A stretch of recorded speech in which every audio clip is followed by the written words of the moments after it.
John, 9 years old, Lucas, 11, and Peter, 10, ventured into the forest together. In the old storage room at John's house, they discovered a Ouija board. The board was ancient, its surface covered with cracks, knife marks, and old faded bloodstains. Carved into the board were strange symbols. An inverted triangle with an eye neatly enclosed within it. Lucas, the oldest of the group, led the other two to an abandoned house deep in the forest. This house, once the residence of a forest ranger, had become their secret hideout, a place they frequented. It was 4 p.m. and sunlight streamed through the many holes in the walls and roof, casting patchy light onto their young faces. The three kids sat around the Ouija board, ready to play. Peter was the first to speak. "How many people are in this room right now?" Although it was still mid-afternoon, the room grew colder, and the air turned ominous. The planchette moved, pointing to the number 6. Despite their limited knowledge and experience, the children understood something was off. Suddenly, 3 faint white shadows appeared, hovering around them. The entities emerged from the board, circling the children. Though none of the boys could see them, the shadows opened their gaping mouths, drawing something invisible out of the kids. Moments later, all 3 children collapsed unconscious in the forest cabin. John's mother, Laurie, noticed that her son seemed different after returning home. Normally quiet, he now greeted her cheerfully, helped her with chores, and excitedly talked about wanting to go hiking that weekend. She was pleased, thinking his time playing with the neighborhood kids had given him newfound energy. However, John's grandmother didn't share her optimism. She had arrived that day for a visit, traveling from New York to the countryside. Exhausted from her trip, she was startled the moment she saw her grandson. On John's forehead was a dark, ominous mark. Suspicious, she called her husband, Tony, and described what she saw. Upon hearing about the mark and recalling the old Ouija board he had once stored away, he instructed her to check the storage room. But when she looked, the board was gone. Alarmed, she called Tony again, urging him to come immediately. John, meanwhile, continued to act normal, perhaps even livelier than before. But the other 2 children, Lucas and Peter, never returned home. The parents of the missing boys, along with the police, scoured the forest for days but found no trace of the children. They questioned John repeatedly, but the boy simply claimed he had returned home early and knew nothing else. Frustrated and out of leads, they eventually left empty-handed. The next morning, John's grandfather, Tony, arrived. He carried a heavy suitcase containing another Ouija board, one even older than the first, and a book with a cover depicting the same inverted triangle and eye symbol. That night, Tony locked himself in John's room and spoke with the boy. He forbade anyone from entering. The following morning, Tony emerged, looking exhausted. Later that evening, he returned with a handmade cloth doll and again shut himself in John's room. No one was allowed to enter until the next day. When the family was finally called inside, they saw John sleeping soundly. His face looked healthier, and the dark mark on his forehead had vanished. News of Tony's success reached the parents of Lucas and Peter, who came to him pleading for help in finding their children. At this point, Tony explained everything to them. The mischief of the 3 children had unleashed this ordeal. Lucas and Peter were now hidden away by the spirits tied to the Ouija board. However, one thing puzzled Tony. How was John able to return, and why did the spirits spare him? He called the 4 adults into John's room and placed the ancient Ouija board on the table. Without touching the planchette, Tony asked, "Where are Lucas and Peter?" To their astonishment, the planchette moved on its own, spelling out a chilling answer. "Hidden." Tony's face turned pensive, and the 4 adults didn't dare to press him further. He reassured them, saying, "Don't worry, I'll get help." That evening, Tony made a call to a friend in Florida. The next afternoon, Tony's friend arrived, a man of age but with a strikingly sharp appearance. He was a wandering priest, known for performing exorcisms, hearing confessions, and helping the downtrodden, including orphan children. In short, he was no ordinary man. The priest didn't share his real name. Tony simply called him Red. He brought nothing unusual with him, only his Bible. When the group took him to the forest cabin, he asked Tony to bring the ancient Ouija board. The 2 men exchanged a meaningful glance before Red softly remarked, "It's been a while. I wonder where the others are now. Have they reached their destination yet?" Red then asked everyone else to leave the cabin, leaving only the two old friends inside. They began chanting over the Ouija board and Red eventually said, "It's time to bring the kids home. They've been out there for 4 days, and at their age it's far too dangerous." The planchette moved again, guiding them to a simple yet profound answer. Agreed. At around 8 p.m. that night, Lucas and Peter returned. The two children looked hollow, as though their spirits had been drained. Red assured the worried families, "Don't worry. They'll recover in time. This is just the price of youthful recklessness." Red stayed with John's family for a week. As Lucas and Peter began to regain their strength, Red, with Tony's permission, decided to share with the children the story behind the Ouija board they had found in John's storage. At that time, Red and Tony were two young men eager to explore the world. At 17, they seemed to fear nothing. Fighting, street racing, and causing trouble. There was nothing they wouldn't dare to try. But one event completely changed their lives, turning Red into a model priest and Tony into a kind-hearted grandfather as we know them now. Back then, in Ohio, there were 3 boys around the same age as John is now. These boys were orphans who lived under the abusive hands of a cruel father. He never let them leave the house, threatening to break their legs if they tried. All they could do was watch the outside world through a narrow crack in the door. That day they saw Red and Tony. The two young men were parked near their house, smoking cigarettes and chatting. The boys gazed at them with admiration, and Red and Tony noticed. They began sharing stories with the boys, tales of the wild, reckless adventures of their youth. The boys didn't reveal their own lives but listened intently, their pure eyes soaking in every word. That night, their father came home. He looked at them with disdain and started beating them again. This time, the boys didn't resist. They huddled together, enduring the pain while thinking about the stories they had heard earlier. At 1 a.m., the boys found a wide wooden plank, probably oak, and drew strange symbols on it, inspired by what they had seen on horror shows on TV. Thus, a simple Ouija board was created. But it wasn't just any board. It became a board of evil. The spirit they summoned did not belong to this world. At first, it was just a wandering soul, neither good nor evil. It answered their questions, slowly feeding off their hatred for their father. Over time, the spirit grew clearer, forming a bond with the boys. For the first time, it felt the urge for revenge. That night, tragedy struck at 13 Columbus Street. The father was found dead, with no visible injuries on his body. He lay naked on the floor, his eyes wide open in terror as if scared to death. The 3 boys were nowhere to be found. There was no trace of them leaving the house. Rumors spread that they had finally gained their freedom. Later, Tony inherited the Ouija board from a distant relative of the boys. After a few attempts, he realized that the spirits of the 3 boys were inside the board. But the 4th spirit, the first one summoned, was gone. Even the boys didn't know where it had gone. Since then, Tony always carried the board with him, letting the boys accompany him on his journeys. When he grew old, he stored the board in his shed and moved to New York to live with his wife. Tony's story captivated the 3 boys listening to him. They begged him to tell more stories throughout the day. Little did they know, at that very moment, the 4th shadow had truly escaped from the board in the shed. It wandered out, confused, taking in the strange new world around it. The past of the 4th shadow.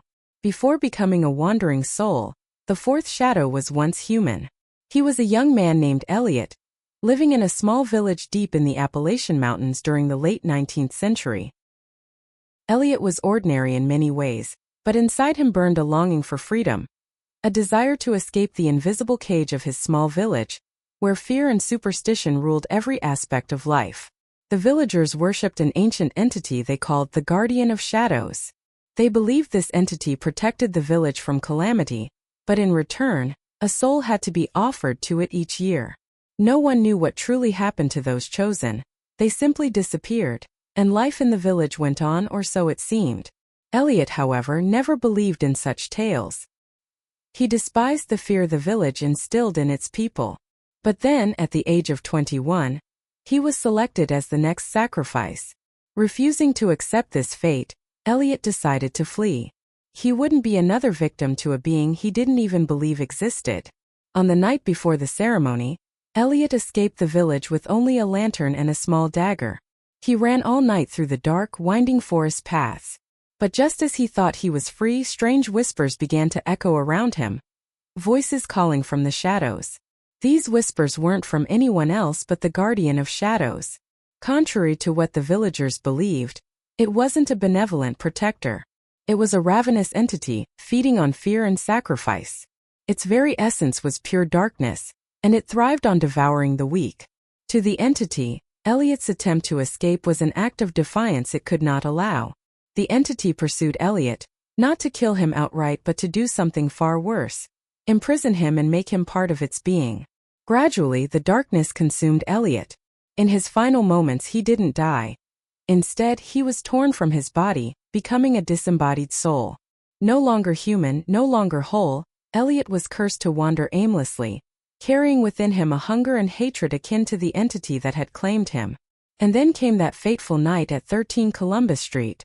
The 3 orphan children, beaten senseless by their father, huddled together in silence. But that night wasn't like the others. The physical pain was unbearable, but what truly broke them was the looming dread. They knew deep down that this time their father wouldn't stop. When he left the room, his cold, hateful eyes carried an unspoken threat. He would return to finish it. What the children didn't know was that their father had already decided their fate. Within the hour, he acted on his cruelty, silencing their voices forever and hiding their bodies in the basement, in a dark, forgotten corner. But even as their lives were extinguished, something lingered. Their unyielding desire to live did not fade. It wasn't hatred alone. It was the desperate longing for life. This intense willpower clung to the air, to the shadows, digging deep into the void between life and death. That energy tore open a rift, not one to release them, but to pull in another lost soul. Elliot. Elliot was drawn into their world, though he had no idea how or why. All he knew was that he was now tethered to this strange energy.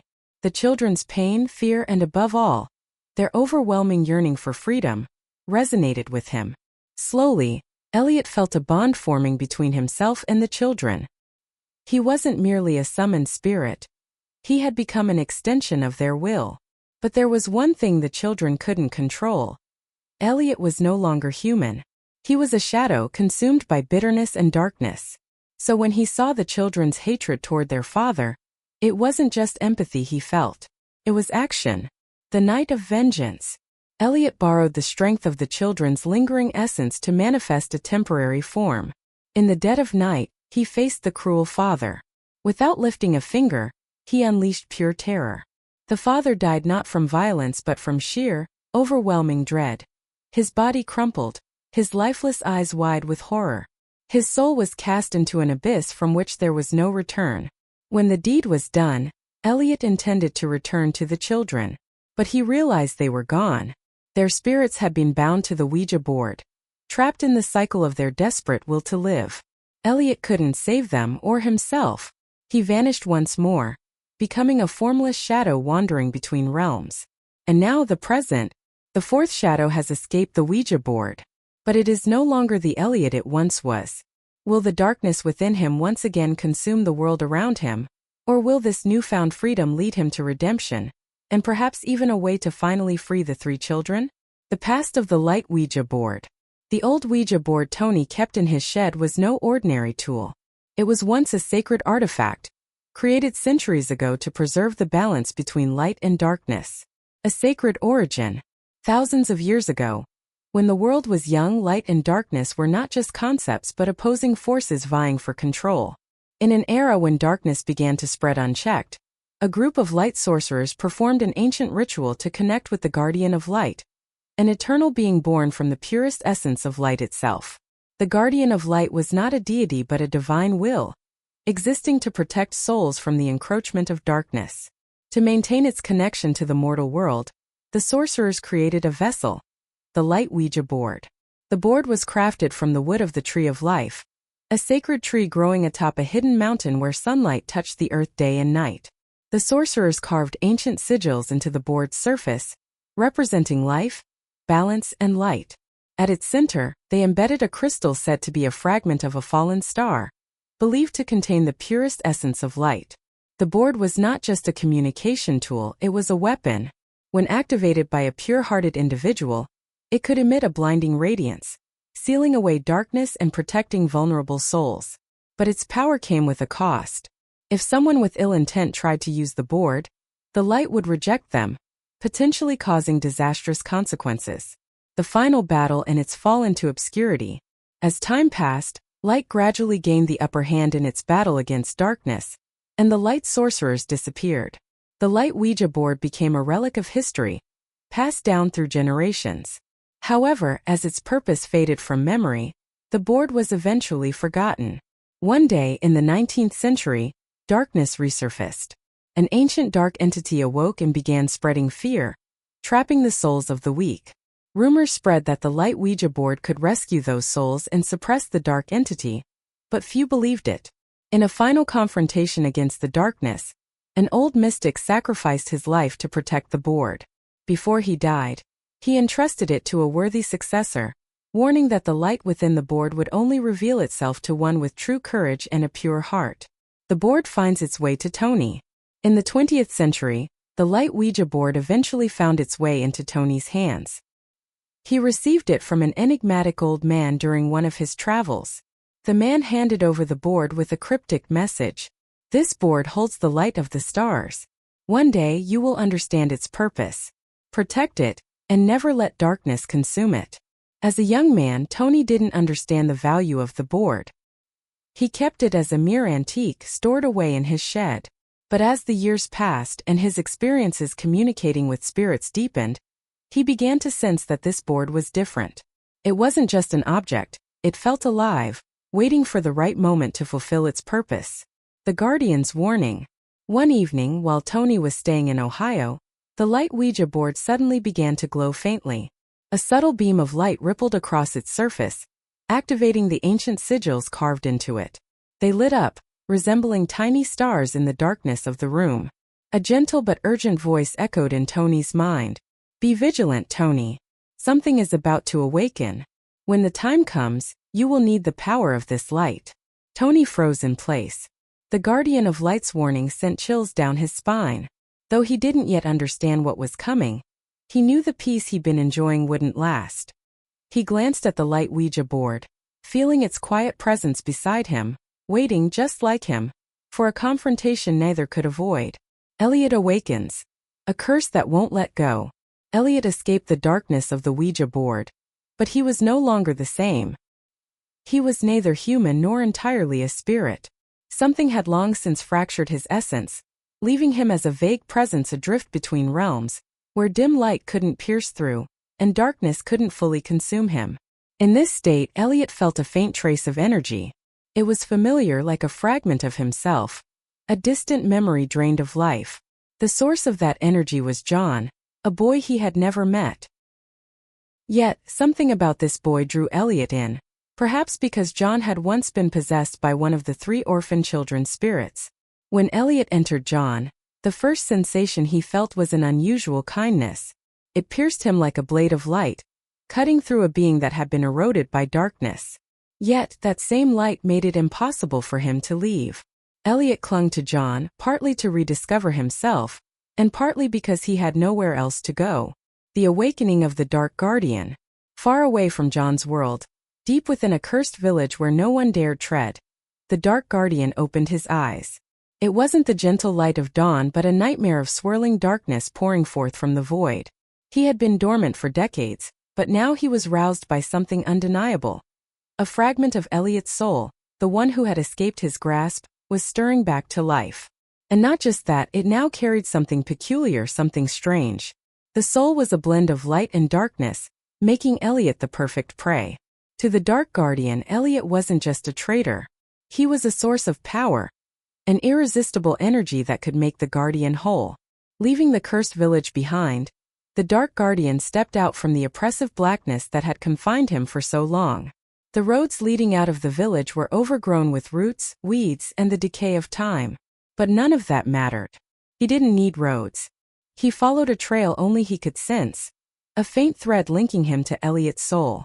Darkness coiled and spilled around him as he moved, creeping along the ground and clinging to everything he touched. Lonely streetlights on a desolate road flickered and went out as he passed, and the air grew heavy, colder with each step he took. The intruder, Elliot and John. John didn't know what was happening to him. Since the day Elliot entered him, he began hearing whispers. At first, they were faint murmurs, but over time they grew clearer.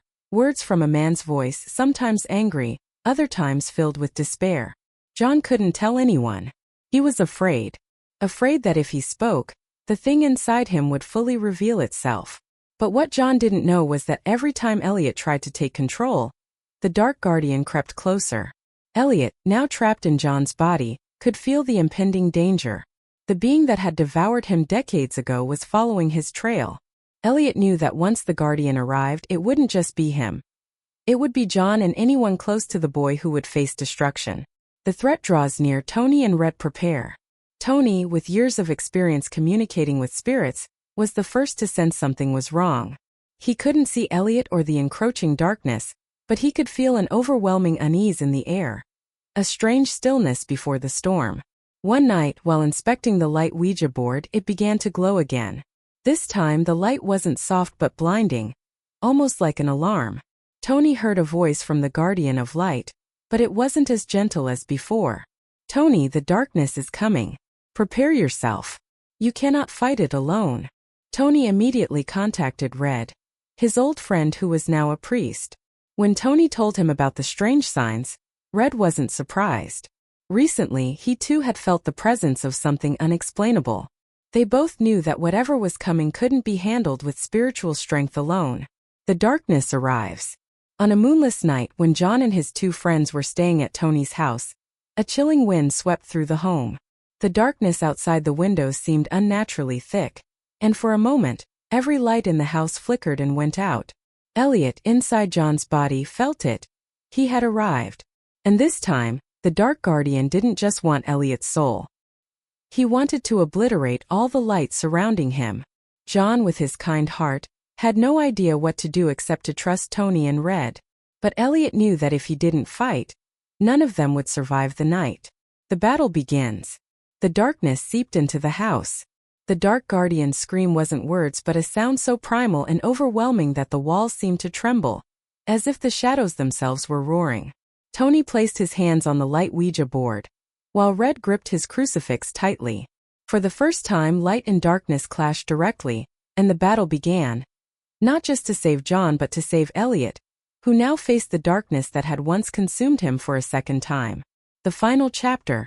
The last whisper. Tony's house was engulfed in a supernatural battle, where light and darkness clashed without respite. The light from the Ouija board radiated in waves, pushing back the encroaching darkness each time it tried to seep in, but it couldn't destroy it entirely. John collapsed to the floor, clutching his head. Elliot, trapped within the boy's body, could feel the overwhelming power of the dark guardian. Each time the darkness drew closer, Elliot felt it tearing pieces of his soul away, as though it was ripping him apart. Red gripped his crucifix tightly, reciting a passage of scripture aloud, but his voice was nearly drowned out by a guttural growling sound, something unlike any noise ever heard on earth. Tony shouted, "Red, hold your faith. If you falter, we lose everything." Suddenly, the darkness stopped moving. The room plunged into an eerie stillness, but it was far from peaceful. The air was so heavy that everyone felt as though an invisible force was squeezing the breath from their lungs. And then he appeared. The dark guardian manifested in the center of the room, not as a physical body, but as a swirling, towering shadow, so immense it seemed to reach the ceiling. His eyes lacked whites, instead appearing as two bottomless voids that bore straight into John, or more accurately, Elliot within him. He didn't need to speak aloud, yet his voice echoed inside everyone's heads, flooding the room like a scream from the abyss. "Elliot, return to me. I gave you power. I gave you existence. You belong to me." John, trembling but determined, forced himself to stand. His voice was weak but resolute as he replied, "You're wrong. Elliot doesn't belong to you, and I won't let you take him." The light from the Ouija board flared brighter, as if responding to John's defiance. Tony, realizing this was their only chance, placed both hands on the board and shouted, "Elliot, if there's anything human left in you, sever the tie with him yourself. Now or never." Elliot, torn between light and darkness, finally spoke through John's mouth. But the voice that emerged wasn't human. It was layered, fractured, as though two souls were speaking in unison. You don't own me. And I'm not afraid of you anymore. The shadow bellowed in rage and lunged toward Elliot, but at that moment John raised his hand. A brilliant light, so radiant it seemed to erase the room entirely, erupted from the boy's palm. Not from the Ouija board, but from John's own pure heart. The dark guardian screamed as his form shattered piece by piece, desperately clinging to anything in the room. But the light consumed it all. When the darkness was fully obliterated, the room fell silent in an unsettling calm. John collapsed, utterly drained. Tony and Red rushed to his side, checking on the boy. But the first thing they realized was that Elliot was no longer inside him. An uneasy ending. The next morning, when everyone awoke, they saw the light Ouija board had fractured. The ancient symbols carved into its surface were now faint etchings, devoid of any light. With trembling hands, Tony picked up the board. He could feel that its purpose had been fulfilled. Yet at the same time, he realized something deeply unsettling.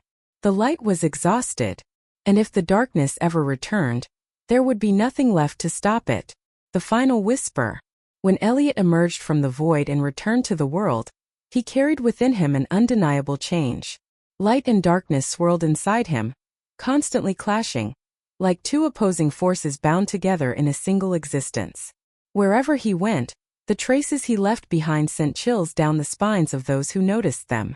An abandoned, decrepit house would suddenly glow with new life, as though it had been reborn. Yet, just beside it, a lush, green field would wither in an instant, the earth cracking as though all life had been drained from it. Elliot could hear the whispers in his mind, echoing like a judgment pronounced upon him. Will you protect them? Or will you destroy them? He didn't answer, not because he didn't want to, but because he didn't know. Half of his soul longed for redemption, to repair what was broken. But the other half craved destruction, relentlessly urging him to drown everything in shadow. In a dim alleyway, Elliot stopped. His hands, one glowing with radiant light, the other dripping with dense shadow, continued to shift and churn, fighting for dominance. He stared at them, feeling the unending opposition within himself as though it were a chain binding him to both sides. He smiled, a smile both bitter and chilling. His voice barely rose above a whisper, yet it carried the weight of a curse upon himself. Perhaps. I'll be both.